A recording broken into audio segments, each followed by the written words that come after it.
Ndugu mpenzi mfuatiliaji wa kipindi chetu na chaneli yetu pendwa ya Kilimo 360, hapa tunaona hatua ambayo tayari tumeifikia kwa shamba hili. Leo tumemtembelea mkulima mmoja ambaye kwa kweli sipenda kumdisclose hapa, lakini kama ambavyo tunaona shamba lake hili la mahindi haya ya kumwagilia yamefikia kwenye hatua hii ambayo tunaiona. Mahindi yameshaanza kubeba. Mahindi yameshaanza kubeba. Hapa mwanzoni palifanyika kilimo cha nyanya. Baada ya kuvunwa nyanya, maandalizi ya kufanya awamu ya pili, kilimo cha awamu ya pili cha nyanya yalifanyika. Na kwa changamoto ambayo ilijitokeza maeneo haya, mvua zilianza kunyesha. Na eneo hili kama ambavyo unaonekana udongo wake huu, kipindi cha mvua kweli hapa panakuwa pana changamoto sana. Ni eneo ambalo lina maji sana, kwa hiyo ikashindikana. Tukasubiri kile kipindi kipite, jua likawaka, tukaanza mchakato wa kupanda mahindi. Mahindi yamepandwa na hali ambayo imefika sasa hivi ni kama ambavyo tunaona hapa. Mahindi yameshabeba na muda si mrefu kutoka sasa mahindi yataingia sokoni. Na kwenye mahindi kuna option kadhaa. Ya kwanza, ama uuze mahindi ambayo huwa yanachomwa barabarani. Hao watu ambao wanachoma mahindi wananunua mahindi moja moja, wanakuja mnafanya biashara. Namna ya pili ni kusubiri kabisa mahindi yakakomaa vizuri, tukaja tukavuna. Na hapo sasa kuna namna pia nyingine, ama ukayauza.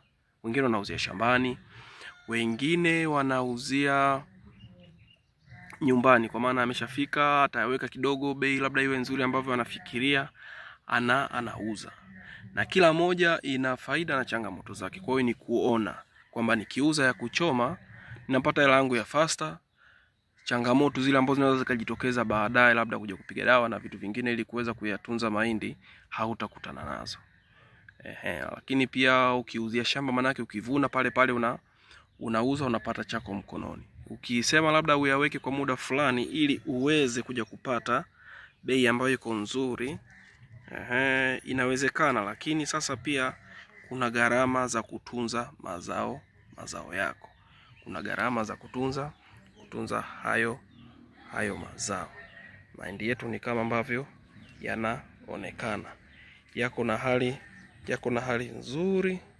Mahindi yako na hali nzuri sana.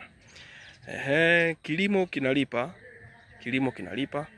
japo kuna changamoto zake kama ambavyo shughuli yoyote ile inavyokuwa na changamoto, lakini kilimo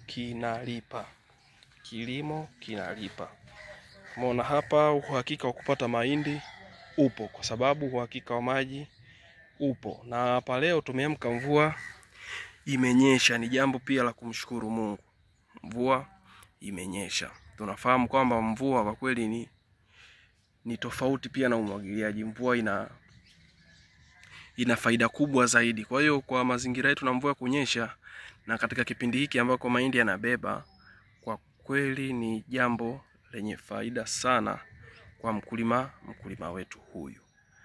Na hapa mahindi yakitoka, tunakwenda kufanya tena kupanda nyanya. Nyanya zitarudi tena hapa baada ya kutoa haya mahindi yetu.